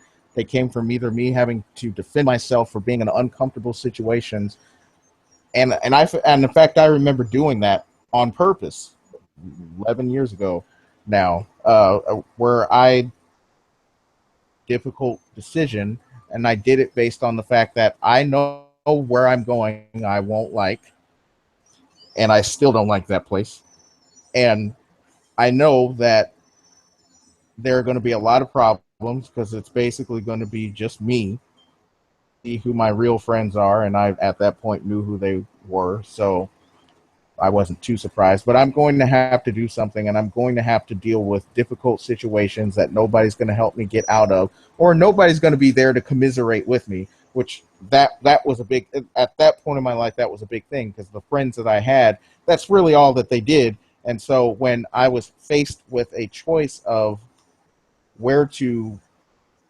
I basically was forced to move out of a place, be displaced for a long period of time, and I could have either made the decision to go back home or I could have gone somewhere else. And I decided to go somewhere else because I knew if I went back home, well, the way that my friends were back at that point, still kind of are, I think, is that they spent a lot of their time just going around and complaining. Yeah, they did a lot of stuff and a lot of hijinks and had a lot of fun, but when you fast forward 11 years and you see what they're doing and you see what I'm doing, I tend to think that, well, those difficult years that I had, or that difficult decision I made, at least seems to be somewhat worthwhile, because it's 11 years and they're a little bit slower at doing different things compared to me, where I've had to deal with this, I've had to deal with that situation, or I've had to deal with that earlier on, to where it's easier for me to adapt. Doesn't mean that they can't do it or that they can't change, but for me, at that age, I knew that if I were to spend that time just basically complaining and saying, "Oh, my life is terrible," and agree with me and say, "Yes, this sucks. Why can't it go back to the way it was and 13 years ago or however long it is now," and have it be like that, then I wouldn't have gotten anything done, and I would have been like a lot of the people I feel like I would have been like the people I see online that feel like, oh, I'm entitled to this and I should get this and I should get that, and these people should just accept my worldview without at least seeing their perspective. Okay, yeah, I see where they're coming from. I still don't agree with it. Or, okay, I see where they're coming from, and maybe they have a point. And that doesn't mean I'm perfect and that I never make mistakes. Although, for the record, I am perfect and have never made a mistake ever, ever in life, and exactly right the first time. But in spite of all of that, at least it was a good experience, or at least it was able to help me at least personally adapt. And those same friends have had experiences that will help them adapt, and so they've at least gone to the point where they're not still stuck in the way things were 11 or 12 years ago. It's just that it took a little bit longer, or it took a different period of time, but those are experiences where you have to look at yourself and say, I'm not perfect, and so I know what I'm interested in, and what I'm interested in is sulking and complaining. So I need to get away from the sulking and complaining. Now, especially with the fact that people they have the unrealistic expectations, or they have the checklist that they have to make for their life plan, and they have to do all these variety of other activities. Everybody has to look for the community that they can stay in, and they have to immediately shirk and reject anything that is not part of their worldview. I think that is a thing approach to life, and I think that's what makes things more difficult at the time. So when people give advice, by the way, don't listen to my advice, because my advice may not work for you. But when people give advice, I mean, you kind of have to look at it based on the perspective that they're coming from. So when I listened to those women at the airport having that conversation, I mean, it was what it sounded like, them having regrets about not being able to have a career or do whatever they wanted in school, that they grew up either expecting to be taken care of, or it just fell into they had to be taken care of, and they didn't get to do everything they wanted. But It at the might same be time, that it might be that they only regretted that because of the relationship that they whatever it was that they think stopped them. I guess in this case it would be the relationship that they chose didn't work out. So I mean, if the relationship had worked out, they might not have had the regret of, oh, I didn't do this. It's kind of like, it's like one of those hindsight regrets that you wouldn't have had if the situation didn't turn out the way that it did. right? And to kind of bring up something I mentioned earlier, that is kind of the reason I don't like the motivated speaking or self-help industry, especially in the professional world, because this mindset it permeates the professional world. The idea of success, they think, can be not only well defined but strictly defined, such that there is a list of activities you can do that will guarantee success, or the contrary is that if you do not do these activities, then you will not be successful. And empirical observation, anecdotal observation, will tell you that that's not true. I mean, the number one thing I hear a lot that I detest is, oh, well, I work. Everybody has their, in the professional world, from what I've seen, if you're in IT or something, even if you're not, you're in marketing or whatever, there are entrepreneurs and the like that people idolize. And so whatever they say is immediately gospel, in spite of the fact that, one, they may have never did it, and two, just because they did that doesn't mean that that's what led to their success. And when somebody is telling what they think is success, what they think is their success, I mean, they're doing it trying to prop themselves up, whether consciously or subconsciously, but they're doing it thinking, okay, this was what created that result, but that may have not been it. There are a lot of things. Sometimes it's all based on timing, or there's always a lot of factors that come into play. So one of the worst things that I see in the professional world is when you have these people that publish these articles and the like, where they say, oh, well, if you do X, Y, and Z, you need to do X, Y, and Z. And if you're not successful, then it's because you're not doing this. You're not working hard enough. Well, how does somebody define hard work? And then if working hard is the solution, then why is there this cliche of work smarter, not harder? So you can't have it both ways, where you say, oh, well, everybody needs to work hard, but you need to what's the term that I'm looking for? You need to streamline and improve your life so that you or innovate in your life so that you can make things make things easier on you, so that you're not doing all the work, because you can't do all the work. I mean, that's basically make somebody else work hard for you.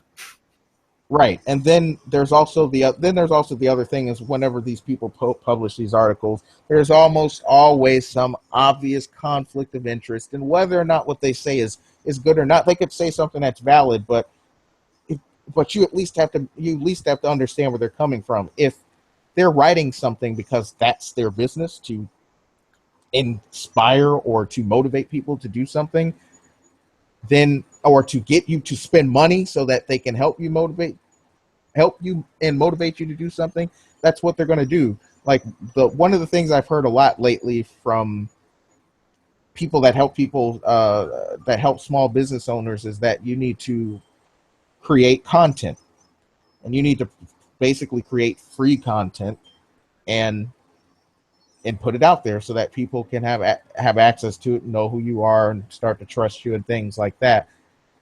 So if people have to put all of this content out, what is to stop them from doing it in their own interest? If their goal is to put this out so that they can make more money, then why wouldn't they say something that they hope will persuade you to think that you need to spend money with them to do whatever it is that they're saying will help you get wherever? I mean, there's almost never a guarantee on these things, and whether or not they're being deliberately malicious about it or not, a lot of these things that they say to do, there's never a guarantee that it's going to work. And that's the problem, that none of this is ever a guarantee. Somebody can go through life just getting handed everything and be successful, and then the other person may have to work hard. But to simply say that, oh, well, it's all you just have to work hard is disingenuous, because there are people that work hard all the time and are never successful. Yeah, that's true. And then how do you define success anyway? Because maybe success means something different to them. So somebody can say I'm successful, and in my opinion, I can say I'm not, because this is what I want, and this is what, if I have this, then I will feel successful. To them, they want whatever I have, so to them, that's what they need to be successful. So success is always a relative thing. So whenever people put out these vague proclamations of what it takes to achieve something,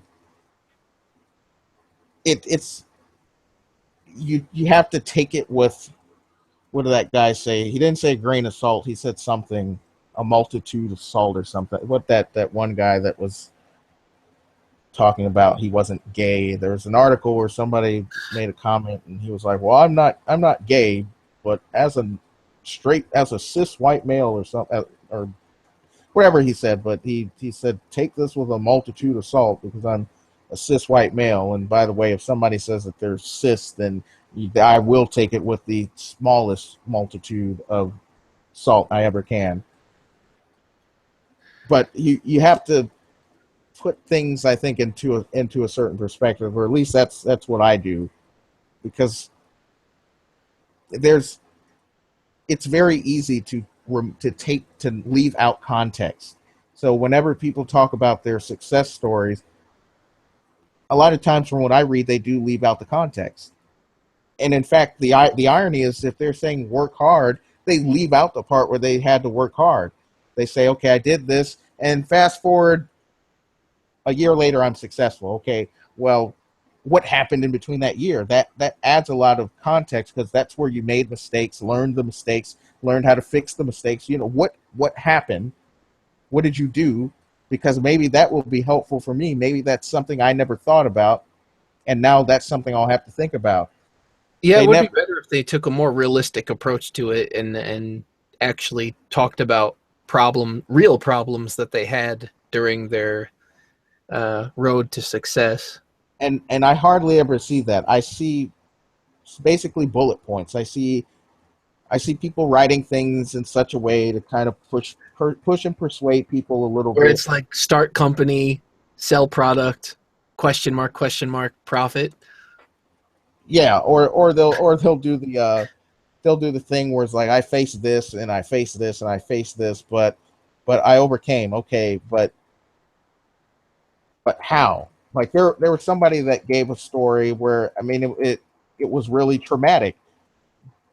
But what did you do?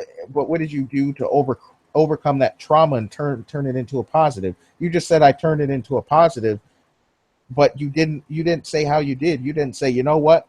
There were times when I really thought less of myself, and it wasn't easy. But here's how I did it.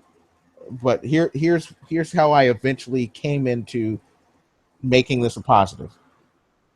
Like if I were to do the same thing, I would say, oh, well, you know, when I was growing up, I had teachers that said I would never be successful or anything like that. Okay, that's great. Now here's the extra context of, did I feel that sometimes they were right? Yeah, I did at times, and but did I feel that at the very least I should at least keep doing this just despite them, because nothing works better than to do, or in my opinion at the time, nothing works better than doing something purely despite those naysayers that said, oh well, you were never going to do anything, and okay, here's me not doing anything. And oh, by the way, what are you doing now? Because some of those teachers are, well, one was fired for serving alcohol to students, and then the others, I have no idea where they are, but that goes Do one back of to, those VH1 "Where Are They Now" segments for them. yeah, they probably don't need that for them though. I will say that at least in the case of those teachers, they did have a very nice going away gift, courtesy of me, and I'm sure that has made a lot of people. Well, I think what happened one time is, I think maybe one of them wanted to, back when I was on Facebook, friended me on Facebook, and then I looked and I saw that they removed me. Okay. And at that point, like, I was so far away removed from that school that I never had anything to say about it. At that point, I was just, if I made updates, it was just about my life, and I thought it was just interesting that they would do that, because I didn't go proffering my opinions on current politics or current social issues or anything like that. I usually just did what I always did, which was just make kind of sarcastic but or satirical but very general comments about certain attitudes or behaviors I saw. I never made any specific criticism of what was probably not as social justice at the time. And they removed me for whatever reason before I just removed mine, or they didn't want to deal with me, even though in one case I never actually said anything specific about that particular teacher. But I guess that whatever I said, and I said a lot of things, rubbed them the wrong way, even though I wasn't personally even attacking them. Just rubbed them the wrong way where they didn't want to deal with me. And it's like, well, if me saying that I'm going to stop doing my work and leave to go play Symphony of the Night because I just ordered it and it came home makes you upset, then I don't know what to tell you. But That's very offensive somehow. I don't know but how. but I can tell you that later that weekend I did beat Symphony of the Night, and I think that's what really matters. Now I need to replace my copy of it, but That's a success in and of itself. yeah, now they need You to should do some post kind of. a parody article on LinkedIn, "How I Beat Symphony of the Night." I need to make a more clickbaity title. Yeah, I mean, I don't know how I would do it, but something along those lines. And then I can. I don't know. I'll go back to BuzzFeed once they're done talking about having sex with soap. Oh man, that is just that website is the lowest of the low. I don't know why. You know what? I feel like the reason they get the majority of their clicks is just because the absurdity of the things that they say. Well, remember there was a video I showed you once where it was, I can't even remember her name, but she was talking about her experience working at BuzzFeed, and she said that she really and was really excited about working there because they were all, the team she was under was really about diversity and inclusion. And Yeah, yeah, I remember. I remember the girl. I don't remember the name. Probably for the best. yeah, I don't remember her name either, but I do remember that. And it's like nothing I've ever seen that makes me think diversity and inclusion. I mean, I don't really see anything Well, from. they wrote about um, the average size of women going up in 2016 and how they're all beautiful. Yeah, and the fact that they obviously, I mean, if you're going to make an article about levels of central tendencies, or if you're going to have that discussion, you need to be intellectually honest, which I'm not even saying I think they're being intellectually dishonest. I think that they are ignorant, and because average size doesn't mean much of anything. Because somebody you can skew that by having by having extremes. Right. If everybody really hasn't changed, but you started to have some more extremely obese people, then that's going to skew it. That doesn't mean that everybody's waist size is expanding, because mine isn't. But that does that. So that's not telling enough. If the median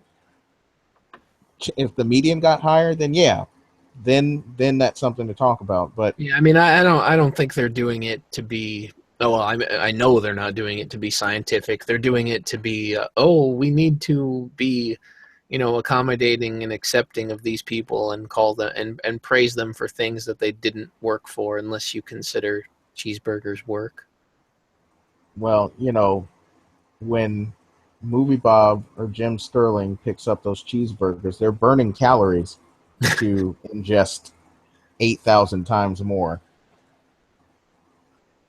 but they're still burning calories Well, I remember it's none of our business, and we should just not say anything about anything. while telling other people to not say anything. Nothing wrong about that at all. But I mean, yeah, that's what they're going for, and that goes once again to the whole rhetoric thing. It's not about being, in this case, it's a fact, but it's a misleading fact, and they're not doing it because they want to discuss the facts. They want to use the facts and part of the facts in such a way to persuade you to feel guilty if you're against the whole concept of fat shaming in general, if you think it's ridiculous and that it should not be okay to be unhealthy and overweight, they're trying to now guilt you. Or if you are the type of person that thinks that there should be fat acceptance, then this is something that will just help reaffirm your opinion. It's purely there to convince. It's not there to be valid or factual or informative. It's hardly informative. I mean, There's little. BuzzFeed is to information what McDonald's is to food. It's cheap and no good for you, basically. Yeah, it's the McGangbang of their food options. Is that rape culture? You know, somebody needs to write an article saying it is. Why we should stop calling it the McGangbang I bet by you that's an article on everyday feminism. by Cecilia D'Anastasio or whatever her name is. The Oh, the speaking of code. that, I guess we could go over that real quick to close out. Always good to close out on her nonsense. Let me see here. I gotta resituate my window so that I can fit everything. Uh, I try not to stay bubbly because the last person I saw that was bubbly tried to tell people to hit a gym or an exercise bike while not at all paying attention to the fact that if he expanded any further, Sonic could use him to breathe underwater. what did I do? Present to everyone. Did I do the share screen? No, I didn't. No, because Uh, I don't see it. there we go. Except, All right, it's up. all right. Okay, so it's actually our favorite writer. Miss Anime is problematic, and I'm going to ignore all context just to say so. So apparently, the New York Times publishes an intense game about voter suppression. I'm guess it looks, yeah. the voter suppression trail. It's obviously a Oregon Trail You have inspired. died. Yeah, it says that in the article. Yeah, Yeah, you have Oregon died. Trail Spire for the Game Dude fans of 2009. So yeah, politically charged Oregon Trail inspired minigame has players fight off long lines and intimidating observers to finally vote, and describes certain hurdles some voters will face on November 8th. Uh, I did. I mean, I guess I'm not. I'm not into the whole I, politics and taking part I in the do have a democratic story process. about voting on election day that I'll save to the end, but I will say that I don't, even in spite of that little anecdote, I still don't agree with this article at all. Okay, so in the game, you can vote as a white programmer from California, a Latina nurse from Texas, or a black salesman from Wisconsin. They didn't do Crosstown, Latinx, nurse. yeah, I don't know why it's not. Crosstown bus rides, sick kids, angry bosses, freezing rain, and voter system malfunction all threaten your ability to vote. If you opt to be the Latina woman or African American man, oh, that's still part of the same sentence, and I read it as though it's not. But wow, okay. Um, so they're saying that crosstown bus rides, sick kids, angry bosses, and freezing rain and voter system malfunction are determined based on your race. Yes, they apparently are. I'm wow, okay. In one sequence, when you eventually enter the polling station, election observers attempt to intimidate you, pursuing you with insults. If you can't dodge them with arrow keys, your vote dies. How? I mean, I get that it's a game and suspension of disbelief, but the game is supposed to be depicting a real process here, and I'm just curious of how insults prevent you from voting. I mean, I that sucks if that happens, but I still fail to see how that stops you from voting. I don't think I've ever been insulted for voting. Even the story I have, we weren't insulted for voting, I mean, and isn't it? Nobody sees who you vote for. well, they're not supposed to. So let's see. The Californian white programmer, on the other hand, strolls into his polling location and casts his ballot after no difficulties in just a minute or two. It's an urgent game that is unashamed about its politics and intention. I think unashamed about its clear agenda pushing and ignorance of reality, because how does being a white programmer prevent you from having sick kids, problems getting to the place to cast your ballot, or avoiding angry bosses or anything of the sort? I mean, one of the big draws I see for those Bay Area startups, since we're talking about California, and a lot of the Californian programmers are typically usually white or Asian. One of the big draws to bring them there is, oh, hey, we're right by a public transit line, so I imagine that it's not just quote unquote minorities who are the only ones taking public transit. Especially since a lot of the people in that community are like those go green, let's cycle to work or kind of crap. Yeah, they're hipsters, so strolling on in. If they're strolling on in, everybody's strolling on in. Some paths will be more intrepid than others, particularly for blacks, Latinos, and pretty much anyone who brings the kind of diversity to our polling places that they have historically lacked. Thanks to laws passed by Republicans to fight the non-existent threat of voter fraud, which I guess is a sarcastic, the perils will be great. Long lines in voter ID laws, not to mention pro-Trump election observers, will try to keep these voters from the polls, the Times explains. I like how That's apparently there's no threat of voter fraud, even though there is very clear evidence, and there's even history of voter fraud in the U.S. So and then the best part is, oh, the pro-Trump election observers will try to keep these voters from the polls. Have they watched any of the videos that have been circulating around the internet? Because I feel like that is a very one-sided view. I don't think the pro-Trump observers are doing much of anything. I don't know why voter ID laws are such an issue. For one, I don't want somebody else making a vote on my behalf. Right. So I'm happy to show my ID instead of my voter registration card Why to would that be a problem anyway? I mean, most people have access to some sort of identification if you're a citizen. and the government, or at least the election teams, have access to who's allowed to vote.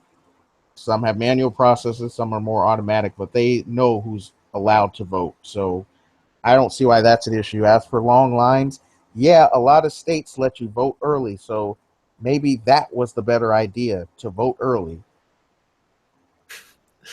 Recently, Business Week reported that an unidentified senior Trump official was open about the campaign's approach to voter suppression.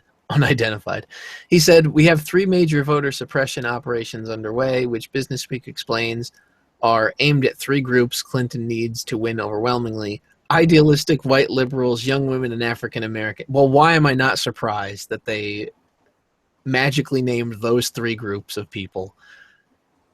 Similarly, Politico reports that several alt-right and white nationalist collectives, including the KKK and the American Freedom Party, are planning aggressive Election Day actions. Can somebody define those for me? No, and I like how they neglected what the Clinton campaign has done for voter suppression. I mean, but isn't that's hilarious because it's under the impression that young women and African Americans are only voting for Hillary. I mean, I guess maybe you could even argue that all white liberals aren't voting for Hillary, but to be fair, they did say idealistic, so I don't know. Well, there was a Reddit article which I can't link. I can't link here unless there are lots of people that can read Portuguese. But it was a Brazilian expatriate to the U.S. who was basically saying that, "Oh, I'm going to write in Bernie Sanders because I think that he's the best choice." So, if you want to talk about idealistic, if they're that idealistic, they're either going to go for Jill Stein, or they're going to write somebody in. They're going to write who they think should be in there anyway. Those idealistic people, probably.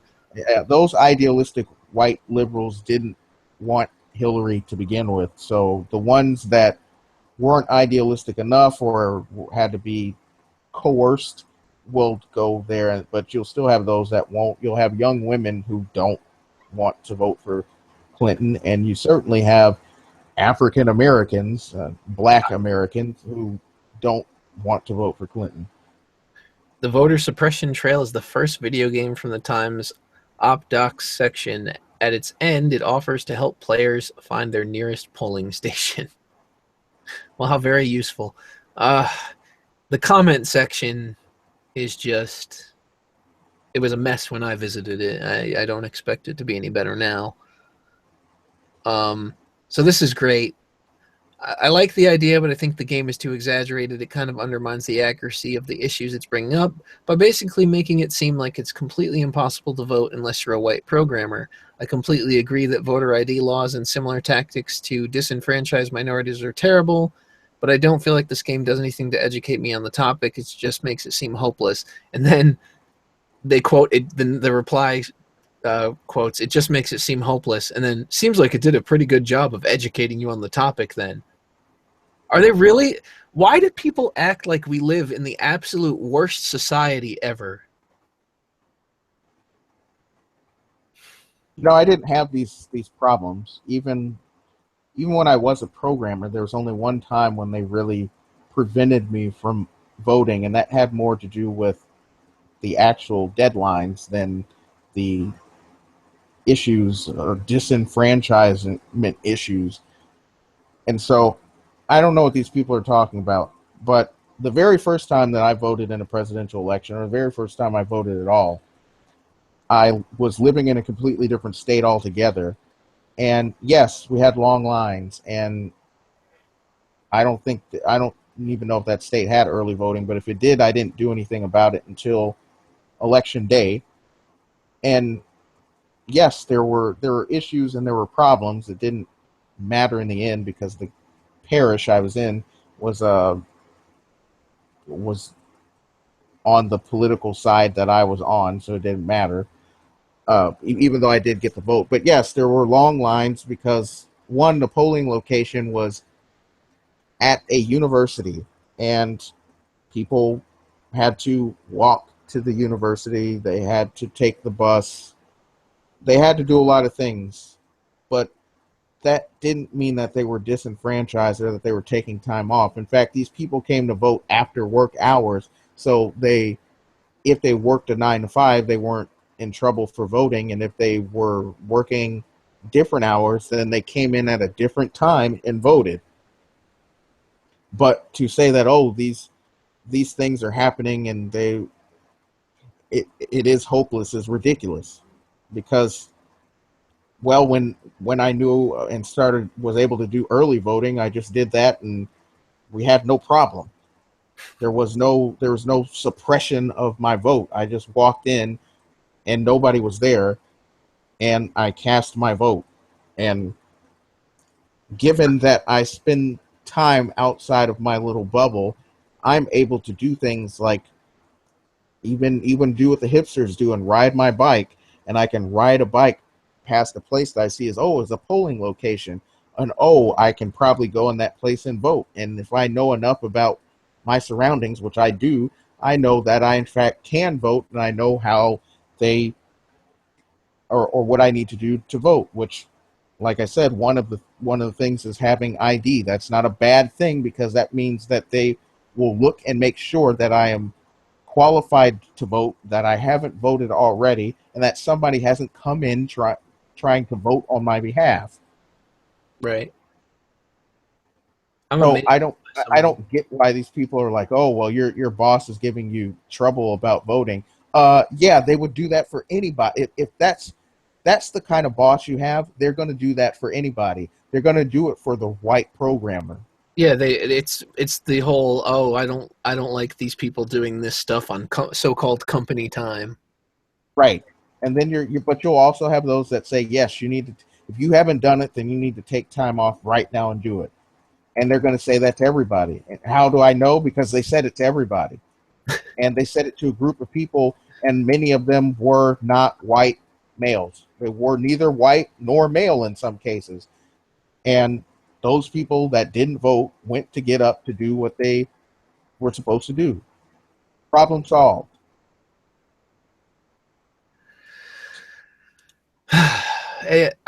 I'm amazed that they always make it sound like this is the most terrible place to live. People are uh, literally being physically prevented from voting by insults that we haven't even demonstrated are actually happening. But even if they were, last time I checked, words cannot prevent you from physically doing something. So they And really need to I've stop. never walked into a polling place, and for the record, most of the places I've lived have had many opportunities and were the right kinds of places for these white supremacist groups, for example, to come in and say something. But when you're waiting in line, I mean, I wouldn't pay attention to anything that they were doing or saying. They can't look at what you're voting for anyway, so that that means nothing. So even if they wanted to insult me, how do they know I'm not voting for the same person they would vote for?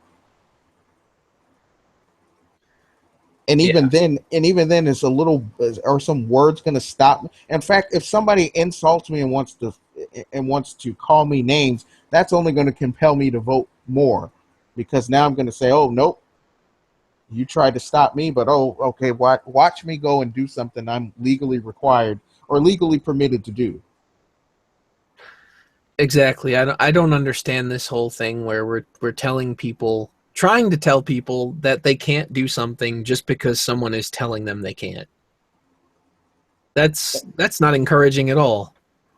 And I mean, if worst case scenario, there are other polling places. I mean, of the places I voted at, two were universities. One was by mail, and then the other was one was a library, and then the other was a city hall. So I don't think that those are the kinds of places where white supremacists and alt-right losers would have the opportunity to go and either dissuade or prevent me from voting.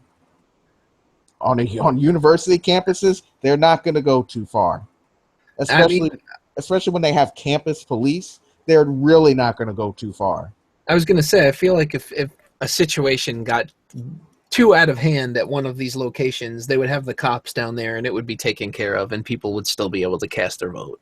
Right. And then that goes with the whole city hall thing. I mean, the police station is very close. So if they tried to, they couldn't do too much because you have law enforcement right there that will prevent. Now they can make the argument that, oh, well, law enforcement is inherently biased against these people. But if we're talking about universities, which have a very clear political ideology, do you really think campus police will share that ideology? I'd almost say that they wouldn't have jobs if they had a particular one. Exactly. So you might make the argument of the case of some of the other ones. Well, they're there to oppress you, and therefore they're going to stop you, which they wouldn't do. If they were going to do that, they wouldn't do it that way anyway. But they're not. In most cases, they're not going to do that because, surprise, not all law enforcement wants to prevent people from doing what some people have died for, or what some people are fighting to uphold. If you are permitted to, I mean, I look at it this way: if these so-called evil police officers are so evil that they would, in spite of the fact that they may not agree with it, protect people at protesting legally at Black Lives Matter rallies and at these social justice protests where they yell at the officers in shields and try to spit at them, and they still do their job of protecting them. I don't really think that you have much of a leg to stand on by saying, "Oh well, they're here to oppress you." Talk about privilege and entitlement. Right. To think that you should be able to be extremely disrespectful to people that are actually protecting you in that case is insane. Well, I think that about covers everything that I had planned, and I feel like we went on for a pretty decent amount and even added in some topics that weren't planned, so it worked out pretty well. Yeah, with extra content, bonus content. No DLC, though. You don't have to pay. This was the complete podcast. But when it is time to pay $500 an hour, please. Yeah, I mean, I'm okay with that. All right. Thank you, everybody, for watching, and we will hopefully see you next time. Take care.